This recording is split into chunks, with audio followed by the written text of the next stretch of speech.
Hello and welcome.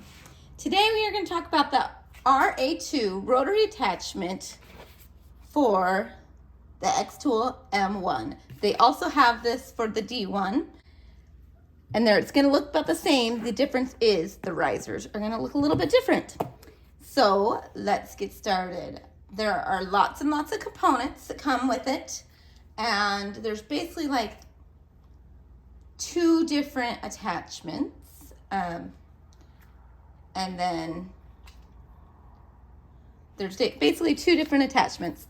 This one is the main, and what you're gonna do with this is you're basically gonna have this go that way. This is gonna go, and it's just gonna rotate as you go. As you can see, the bars are rotating. There is this that, for example, if you have something that is long, that you need it to be level, you'll put this on. So for example, like a bat, a baseball bat, you can put it on and level it this way, and this just goes up and down, and there is a little level to go on top of it. So that we're going to play with this today, but I do want to also show you roughly, without taking it apart, the other things that this awesome attachment can do. So you can remove these and add this over here with this that will screw onto that. It goes that way.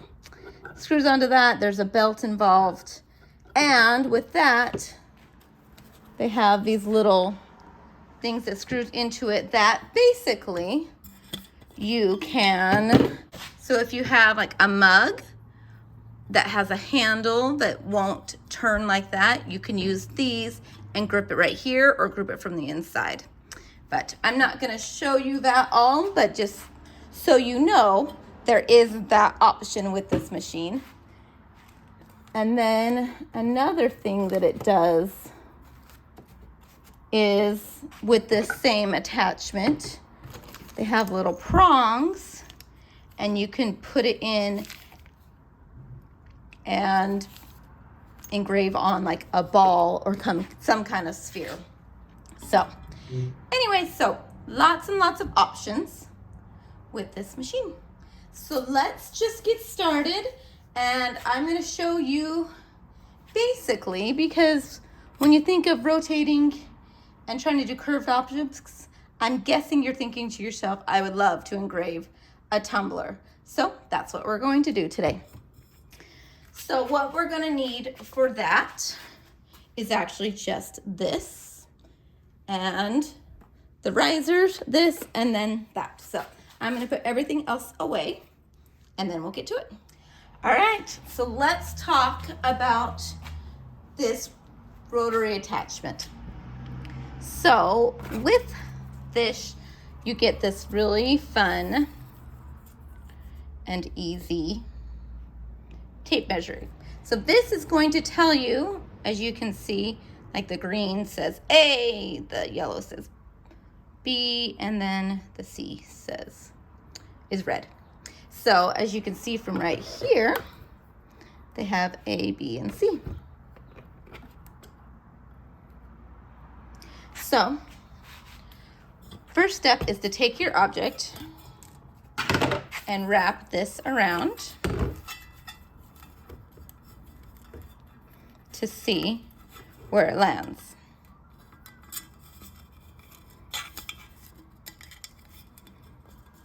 So as you can see, it's in the red, which means it's a C, and then there's this Greek letter, and that's also going to tell you how high the risers need to be. So let me show you the risers so that makes sense. So because this won't fit underneath, you have to raise up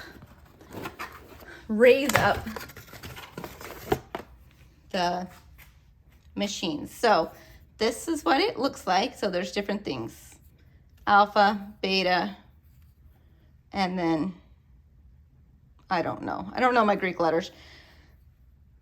So according to that, we need to use the Y, and we're going to put that up there.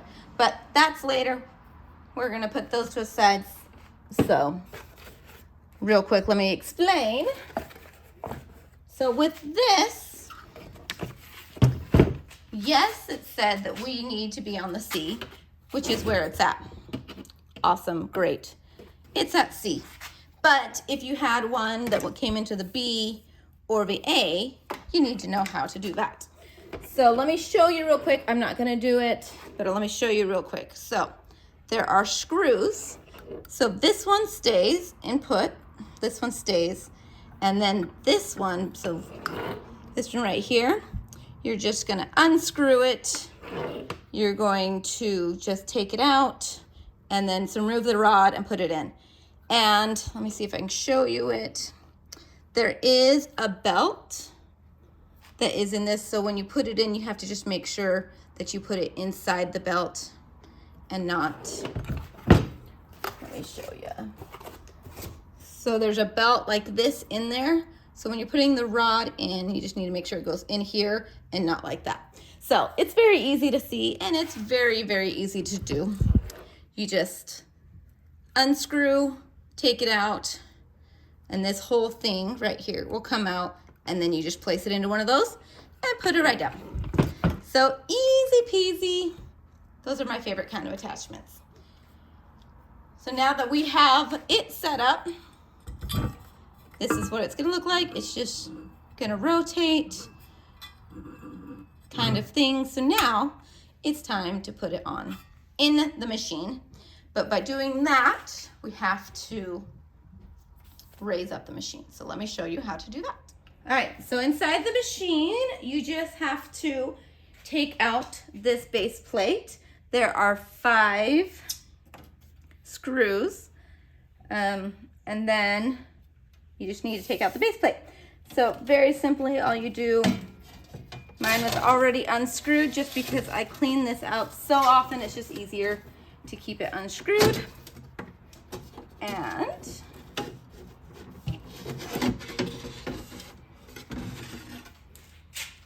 easy peasy, you take it out. So now we have to put it on top of the risers. All right, now that we have the plate out, we are going to put the risers on. And this is so easy. You just have to be gentle, you know, when you're moving the machine. So you're just going to lift up, and as you can see, there's a knob right there. There's a hole. You just put it in very gently, and then you do it in the back. With always, just try to be extra careful.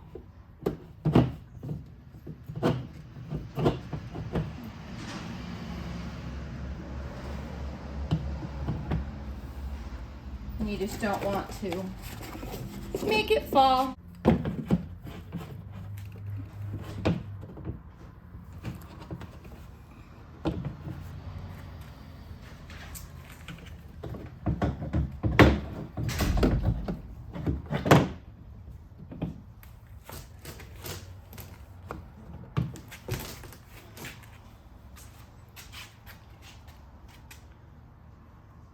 All right, now you can see that it is raised up.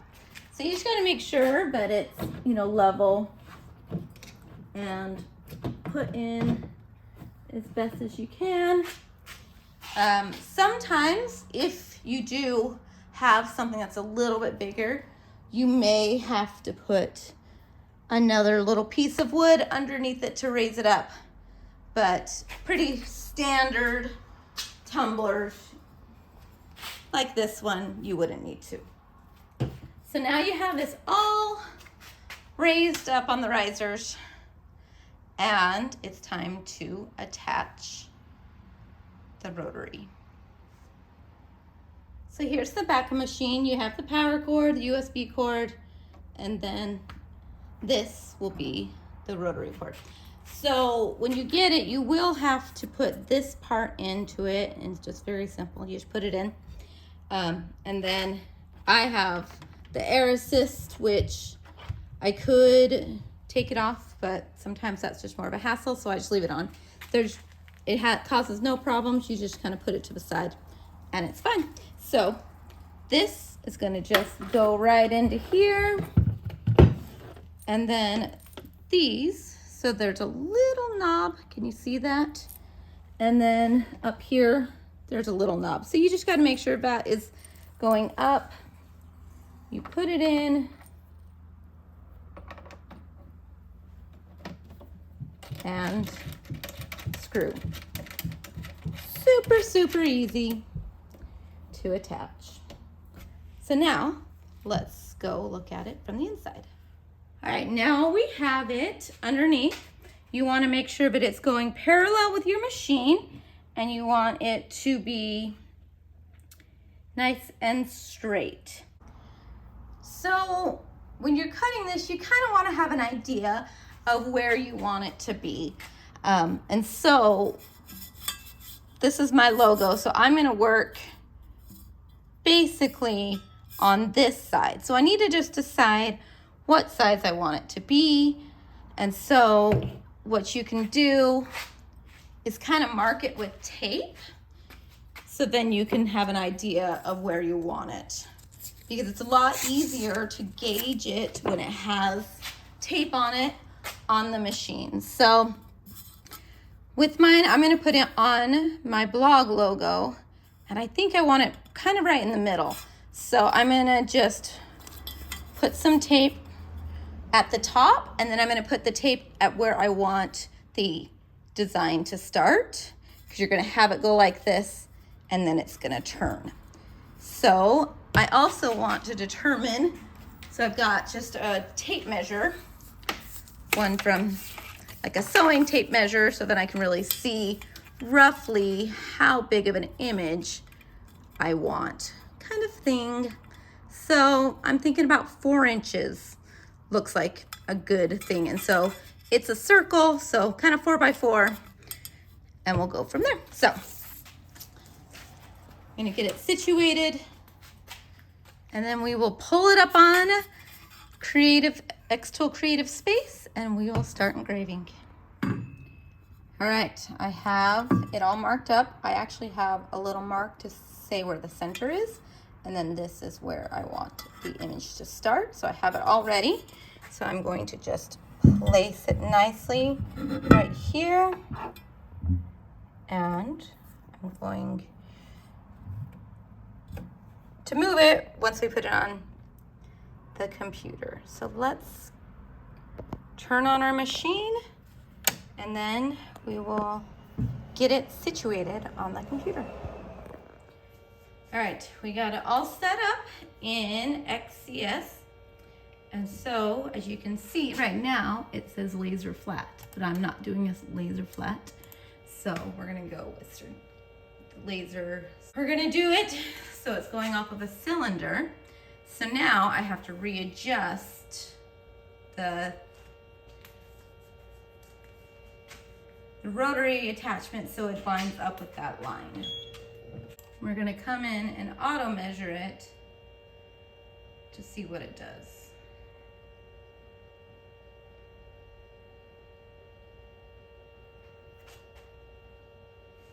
All right, so now after auto measuring, it positioned it a little bit better.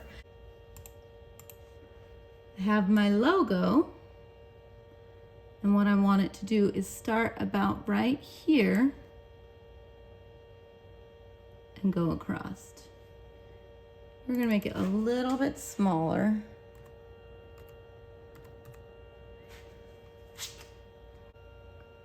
All right, so we get it all set up. I'm going to use the stainless steel necklace setting process. And so because it is so big, it's going to take some time. Then you push start and let it go.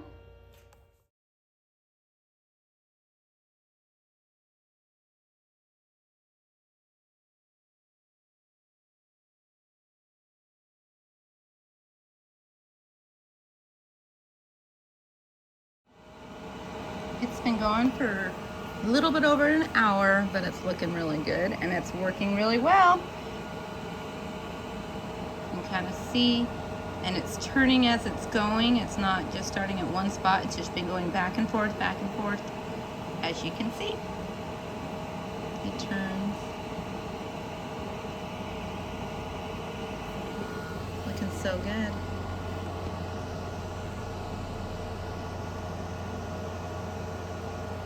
And it is done. You guys ready? Let's see how it turned out. It looks so good.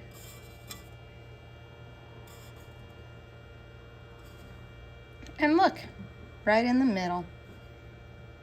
Did a good job.